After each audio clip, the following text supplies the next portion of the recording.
Halo guys, hari ini aku mau keluar, mau jumpai teman lama.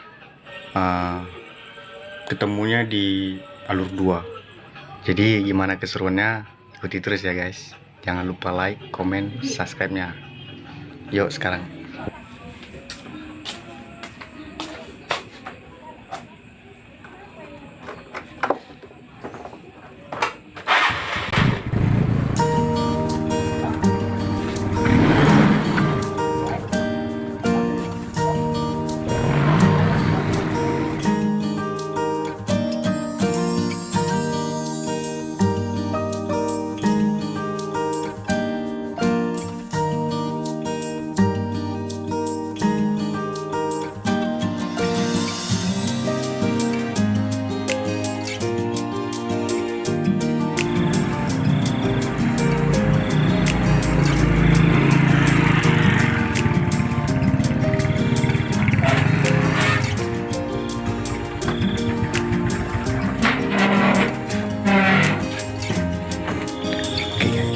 Aku udah sampai di rumahnya.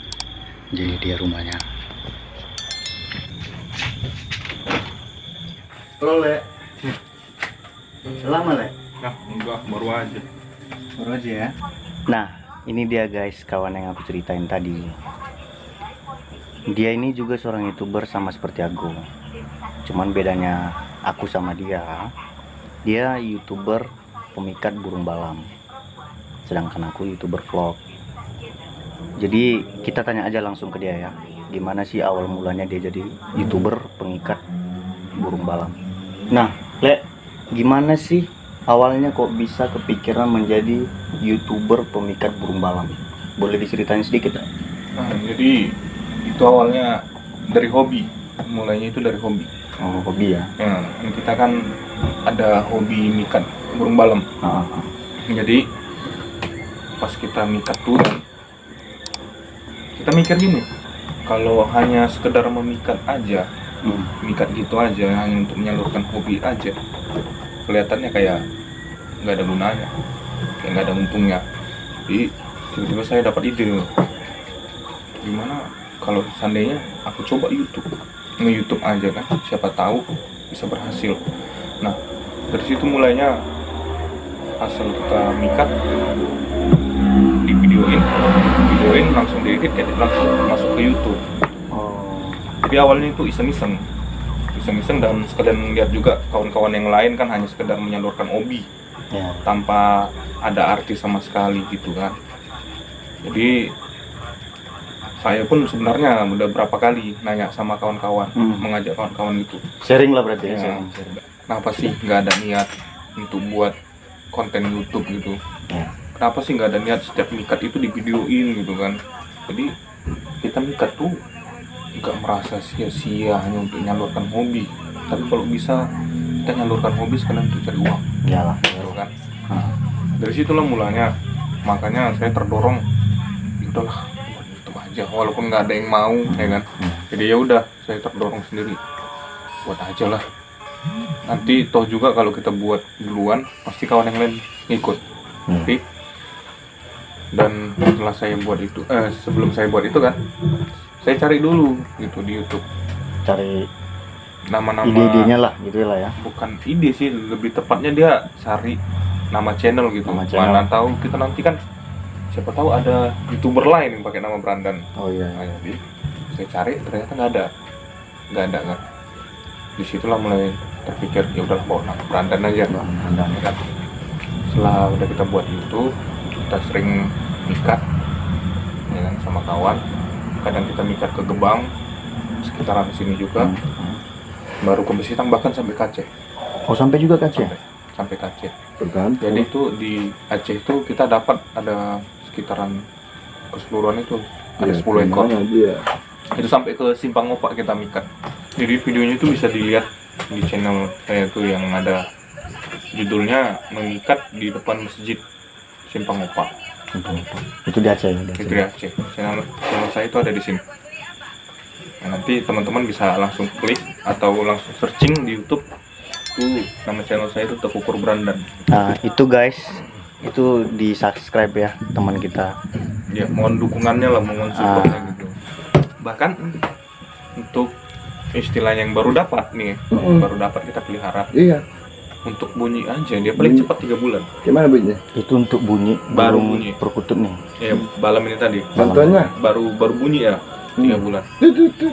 Jadi Le, apa yang paling sulit menurut Le dalam membuat video konten lain? Kesulitannya paling utama sebenarnya di ini ya, lokasi Lokasi ya.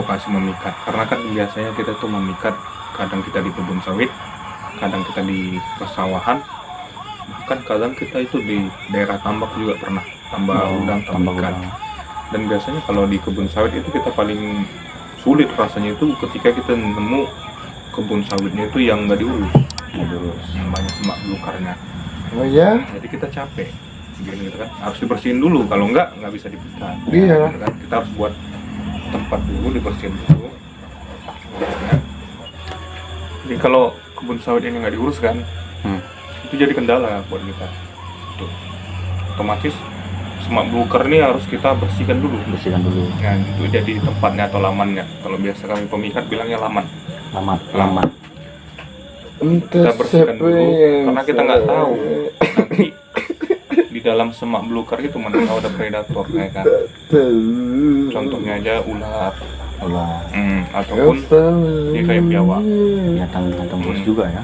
Iya, pastinya itu Le. Karena kalau udah sekali istilahnya burung ini tadi nampak predator, dia nggak akan mau bunyi. Dia langsung tahu dia nggak akan mau bunyi. Karena kalau dia bunyi, langsung diserang gitu. Terus yang kedua di daerah persawahan. Daerah persawahan itu kan penuh dengan air. Iya. Jadi untuk kita masuk itu aja susah. Sama. Apalagi juga. kalau musim hujan. Tuh. Untuk kereta masuk kita susah. Dia kena Berarti becek. becek juga lah gitu lah ya. Ya, itu kendalanya kalau di persawahan. Becek. Kedua juga Ada di ojek. daerah persawahan itu terik panas matahari. Oh, terik panas banget. Apalagi kalau udah cuaca cerah, biasanya kan kalau di sini kan cuaca cerah itu kan Panas. panas sekali. Panas sekali. Jadi kalau terlalu panas pun pikat itu nggak akan mau bunyi. Iyalah, takut orang tuh Dan hitam. ketiga, dia di daerah tambak. Kalau tambaknya Tambah Itu apa? biasanya kan banyak Tambah tua, biawak, Le. tambah karena air ya. Hmm, Berdekatan daerah. sama rawa-rawa ya. Kedua pun di tambak itu biasanya kan penjaga tambak itu lalu lalang. Kita pernah juga dikejar, ya kan, sama penjaga tambaknya itu dikira kita tuh mau maling. Oh, mau maling dipikir penjaganya ya. Jadi setelah kita tunjukkan kita tuh mikat, baru dia dia udah tambak. Terus kalau untuk kesulitan lain sih tergantung di pikatnya sendiri sih. Tergantung dipikir sendiri. Karena yang namanya binatang kita nggak bisa memaksa. Ya. Kadang dia hari ini mau bunyi, besok belum tentu. Itu sih kesulitan yang biasa kami alami ya dalam hal memikat burung tekukur ini. Masuk dia. Jadi selain kesulitan itu Lai, hal yang paling menyenangkan di dalam konten lain di konten Lai itu apa sih? Entah karena kita memikat itu dapat burungnya yang cepat bunyinya atau gimana sih? Kalau di pertanyaan lah itu kadang ada sih keunikan sendiri gitu. Keunikan ya, Nah, bukan keunikan sendiri. Keunikannya itu kita jumpa tempat baru gitu kan, yang belum sama sekali belum pernah terjamah sama pemikat nih. Biasanya burung-burung yang kayak tempat-tempat yang kayak gitu, burungnya itu masih dibilang bodoh, belum tahu jaring, jadi gampang turun. Dan biasanya tempat-tempat yang kayak gitu tuh banyak burung-burung yang bagus sih kalau menurut saya. Bahkan pikat saya tuh kebanyakan dari tempat-tempat yang baru. Jadi Le menjadikan pemikat itu apa aja sih kesulitannya? Untuk kesulitannya sendiri sebenarnya tergantung burungnya. Tergantung burungnya ya Le ya. Tergantung burungnya karena setiap burung itu kan punya karakter berbeda-beda. Ada yang cepat jadi, ada yang lambat, ada yang bahkan sama sekali tidak bisa. Dan yang biasanya itu cepat jadi itu di daerah yang dekat dengan perkampungan, karena udah terbiasa melihat manusia, keramaian, jadi itu gampang terjadi. Jadi kalaupun kita tangkap dari alam, kita pelihara, nengok manusia pun udah nggak ketakutan. Dan kalau yang nggak bisa jadi sama sekali itu biasanya itu dari hutan-hutan, dari pelosok itu. Karena kan jarang melihat manusia, jarang melihat keramaian, apalagi melihat kendaraan lalu lalang itu nggak pernah. Jadi kalau kita kita tangkap, langsung kita pelihara, dia itu kebanyakan stres bahkan mau bunuh diri, nggak mau makan. Bisa juga burung itu bunuh diri ya? Bisa, nggak mau makan karena stres. Untuk kesulitannya sendiri sih seperti yang saya bilang tadi, itu burungnya kalau yang di daerah perkampungan kayak gini, dekat sama perkampungan, biasa untuk jadi bunyi aja dia itu 2 bulan. 2 bulan. Kalau untuk yang di daerah agak jarang apa gitu, itu per tahun dia lempar. Dia mau bertahun ya? Karena burung ini tergantung tempatnya memang. Dan burung ini tipe burung yang pemalu kalau dibilang. Tidak seperti burung-burung yang kicauan lain. Itu kita tangkap, pelihara langsung bunyi. Dia enggak. Kesulitannya di situ. Jadi kalau untuk menjadikan pikat itu tadi, kita tunggu dulu setelah dia bunyi. Setelah dia udah rajin bunyi di sangkar bulat ataupun sangkar layang biasanya itu untuk memikat. Kita tunggu dia dulu bunyi. Udah bunyi, dia ini udah sering gacor lah dibilang. Sering bunyi, baru nanti kita masukkan ke dalam tempat pikat. Itu berbentuk kotak biasanya, yang biasa kami bawa. Itu namanya, kalau kami biasanya pemikat, selalu menyebutnya itu catok. Jadi kita masukkan ke dalam catok, kita latih dulu dia untuk masuk ke dalam catok, terbiasa ke dalam catok. Gunanya itu supaya apa? Satu, memudahkan kita untuk membawa dia masuk ke dalam catok ini, karena tadi supaya bisa kita bawa, memudahkan kita membawa dia. Kedua pun biar ketika kita nanti memikat, kita buka catok, dia langsung masuk sendiri. Kita harus mengajarkan itu dulu. Itu poin penting. Karena kalau dia belum lulus masuk dalam catok, dia mustahil untuk bisa bunyi dalam catok dan langsung kita taruh. Tahapannya itu susah sebenarnya. Jadi ketika dia udah terbiasa masuk dalam catok, udah dengan gampangnya masuk dalam catok, itu nanti kita bawa ke hutan, ke kebun gitu. Itu nggak langsung kita pacak ke tanah. Kenapa nggak langsung dipacak? Karena biasanya burung yang baru masuk dalam catok, baru belajar masuk dalam catok, kita pacak di tanah itu masih giras, masih lasa ya. Karena kan belum terbiasa dia menginjak tanah semenjak dia di sangkar layang. Jadi kita gantung dulu. Biasanya itu kita gantung di dahan-dahan pohon kecil, kita gantung dulu. Kita lihat responnya, dia mau nggak bunyi dalam catok itu. Ketika dia mendengar burung-burung lain bersuara, dia mau nggak merespon.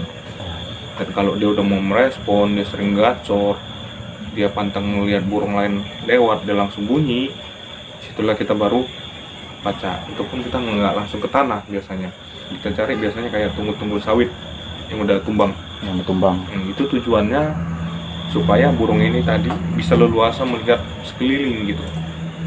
Karena kalau langsung di tanah, dia tuh otomatis karena baru menginjak tanah itu tadi, ada rasa khawatir, ketakutan. Diserang predator kah, diserang elang kah, yang lain-lain. Jadi kalau di atas tunggul sawit, otomatis kan dia bisa melihat dari atas ke bawah, aman nggak ini tempat, seakan-akan kayak gitu. Jadi kalau burung ini udah merasa aman, nggak merasa terancam, itu bisa dipastikan langsung bunyi. Jadi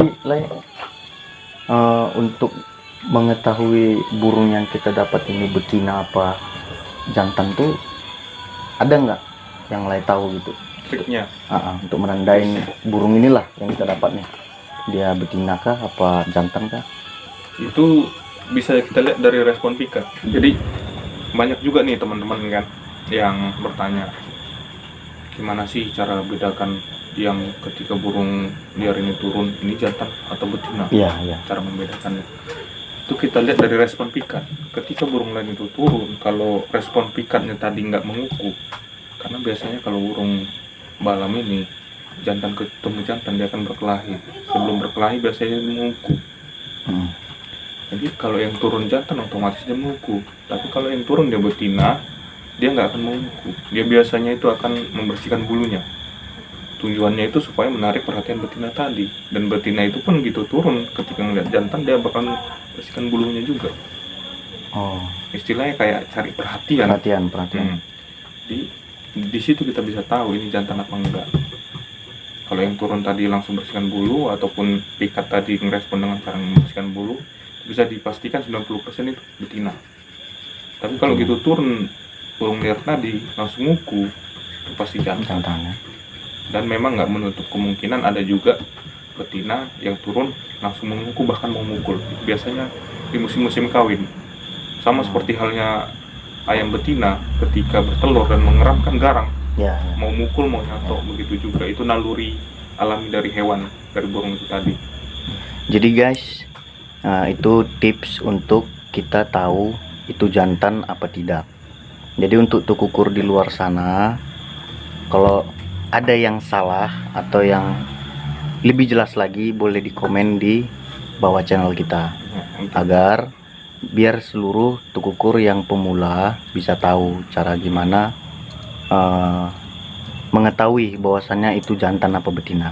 Lebih tepatnya buat para teman-teman nih yang sesama pemikat, pasti banyak yang bertanya, Bang gimana caranya bedakan ini jantan apa betina, Bang gimana caranya merawat ini. Silahkan aja tanya di kolom komentar, nanti kita jawab, kita usahakan jawab satu persatu pertanyaan teman-teman ya. Jadi nanti kita jawab satu pertanyaan, apapun itu pertanyaan dari kalian yang khususnya nih pemikat ya, yang tiba-tiba suka dan pengen tahu gitu, penasaran gitu, gimana cara memikat, apa sih istimewanya burung terkukur gitu kan. Nanti bisa ditanya-tanya di kolom komentar.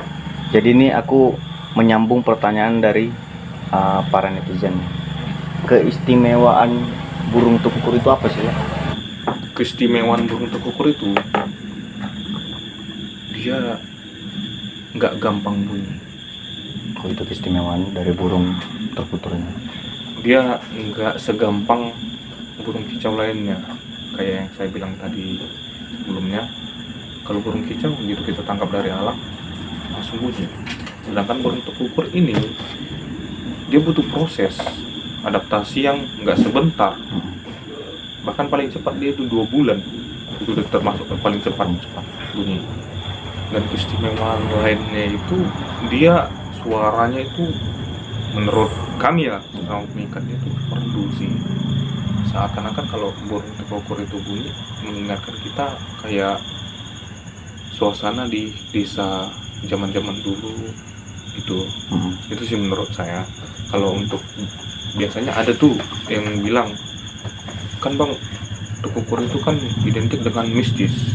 Itu kalau menurut kami ya, tukukur berandan ya, kalau menurut kami untuk bagian mistis kami kurang tahu. Cuman kami juga pernah baca, pernah dengar katanya itu bisa menangkal hal-hal goib, santet atau apa, tapi untuk lebih jelasnya kami kurang tahu. Itu sih. Jadi gitu guys, proses dia menjadi seorang YouTuber pemikat burung tukukur malam. Jadi sekian banyak yang kita tahu tadi. Untuk lebih jelasnya lagi, kunjungi YouTube dari beliau agar kalian yang sama hobinya bisa tersalurkan. Nama YouTube-nya tadi ada di bawah. Silakan di subscribe, di komen, di like, dan begitu juga dengan YouTube saya. Jadi sekian dan terima kasih sudah menonton video kami ini. Semoga video kami ini bisa menghibur dan mengedukasi teman-teman, khusus buat teman-teman pemikat yang masih penasaran. Ya, betul sekali. Jadi sampai jumpa, sampai ketemu lagi. Salam sehat sama kita. Salam dari Tukukur Berandan. Yeah.